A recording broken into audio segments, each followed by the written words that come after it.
contexto histórico que tanto le benefició. Por el contrario, el contexto histórico, el contexto artístico le perjudicó bastante. Primero porque se trataba de una película de encargo, que estaban bastante mal vistas las películas de encargo, solo como un trabajo pues puramente comercial, lo que entenderíamos hoy por un telefilm. Y por otro lado, al ser una película de estudio, que en aquella época pues era el grueso de todas las producciones, a partir de los 50 va a estar muy de modé, ¿no? Por los italianos en primer lugar, que empezaron a rodar entre las ruinas de la Segunda Guerra Mundial, y más tarde por el western, que gracias al amigo Ford empezó a rodar en parajes naturales. Pues sí, comenzaron a imitar de nuevo el nacimiento de una nación. Pero bueno, todo esto del cine de estudio tenía su porqué en aquel entonces. Ya has dicho que había una masa de producción cinematográfica en aquella época impresionante.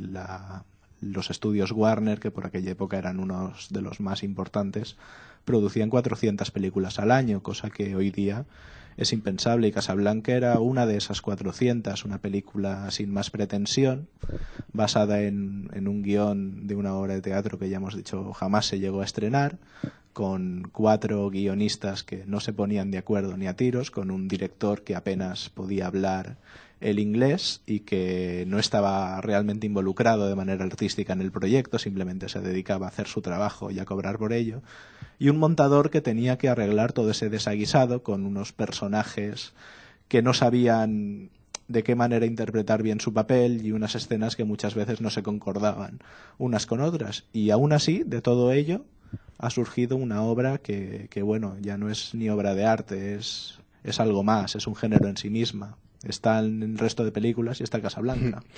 Pues así es, me alegra que me digas eso, porque me hace muy feliz, ya sabes que me gusta. Fíjate las dificultades tan grandes que tuvieron. 4 guionistas, uno de ellos no estaba acreditado. Los hermanos Epstein, por una parte, querían hacer una comedia ligera, un melodrama, con unas frases, eso sí, geniales. Bogart tiene un ingenio y unos diálogos chispeantes que yo creo que desde Oscar Wilde nos han escrito unas frases tan ingeniosas, ¿no? Y bueno, luego Edward Koch, pues quería ya darle un poco de conciencia social, de mensaje al film, lo consiguió desde luego. Y Casey Robinson, que no apareció acreditado, pues optó por la beta del romanticismo, ¿no? Y pues consiguieron una película ingeniosa, una película con mensaje social y una película que se ha dado en llamar la película más romántica de los tiempos. Todo esto junto, a lo mejor en cualquier otra película, simplemente dos guionistas, por el simple hecho de no encajar, la llevan al desastre. Aquí, fíjate, la encumbraron. Y bueno, rodaban, pues cada día rodaban lo que un guionista quería, ¿no? Sin ponerse de acuerdo, ni siquiera los personajes sabían lo que iban a rodar, ¿no? No Sí, sabía quién iba a ser el protagonista, ni fue nada. un rodaje que se prolongó mucho en el tiempo. Durante los primeros días del rodaje, creo que casi hasta el primer mes, cada día se comenzaba la película desde el principio, lo cual es algo impensable y un caos para las producciones de aquella época en estudio, que bueno, tenían que ser rápidas para producir dinero fácil para las productoras. En fin, casi mejor que se hayan demorado al final para darnos esta obra. Pero bueno, sin duda un rodaje accidentado, extraño, con multitud de accidentes. Ya a nivel técnico hablaremos de ello. Pero que bueno, que el gran director Curtis supo solucionar muy bien. Sí, lo solucionó muy bien, pero no en inglés, porque prácticamente no sabían ni hablar inglés, con lo cual le da mucho más mérito a la película.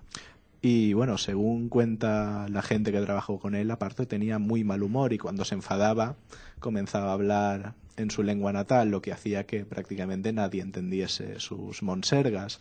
Así que bueno, trabajar con él debía de ser un poco parecido a un circo, ¿no? Un hombre que te está hablando en checo, te está diciendo a saber qué cosas, con una cara airada y roja de furia.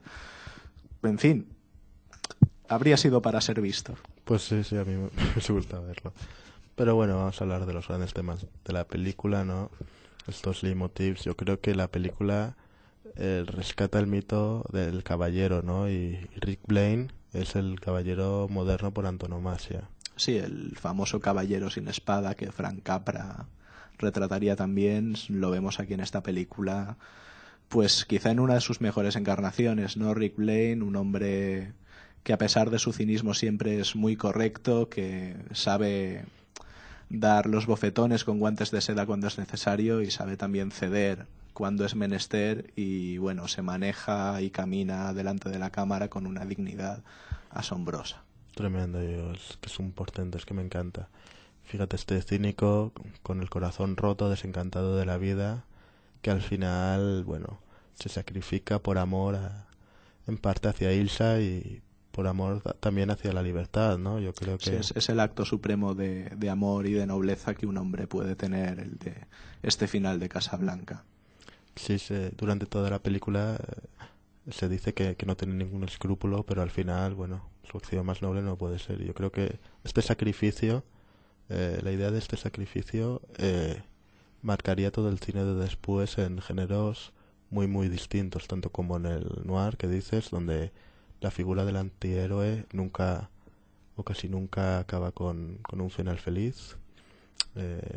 Muy pocas veces consigue a la chica, que es algo que no nos tiene acostumbrado el cine de la época. Y luego al western, ¿no? Que estéticamente no tiene nada que ver ni con el noir ni con Casablanca, pero que la idea del sacrificio de este bueno, forajido o héroe, este cowboy que vuelve al pueblo para restablecer la ley. Para redimirse también personalmente. Y bueno, en el incipiente género de ciencia ficción, que por aquel entonces aún seguía siendo muy de serie Z en América, a pesar de los pinitos de los alemanes en su día, pues bueno, poco a poco fue adaptando la figura de este héroe sacrificado que tiende a dar su vida por causas mayores. En este caso, Bogart no da la suya, pero sí que sacrifica su corazón. En fin, ya hemos dicho, todo un caballero, quizá no con armadura, pero bueno, con una gabardina muy elegante que para lo que viene es lo mismo. Sí, yo creo que marcó la estética, ya lo hemos dicho, desde el noir hasta las películas románticas, la literatura negra. Fíjate cómo el cine, y sobre todo esta película, marcó la estética de la literatura de detectives que vendría después, y luego pues con las películas que adaptaban esta literatura de detectives. Fíjate sí, que bueno, ya hablamos en su día en el Halcón Maltés del gran Dashiell Hammett, que fue uno de los primeros en romper una lanza por estas historias de detectives, que ya había puesto de moda en su día Edgar Allan Poe. Y bueno, hasta hoy día continúa, ¿no? El género de detectives es probablemente uno de los pocos géneros que nunca morirá, quizá con esta última producción, un tanto rocambolesca como es Dick Tracy. Pero bueno, ahí queda. ¿Qué hablas de Poe? Se cumplen 200 años de Poe. Es uno de los escritores que más me marcó en mi juventud temprana y bueno, siempre lo tendré un poco en el corazón. Y gran maestro de Baudelaire. Pues sí. Pero bueno, volviendo a Casablanca, que es la película de la semana, yo creo que también se retratan todas las grandes utopías de la época de los 40, ¿no?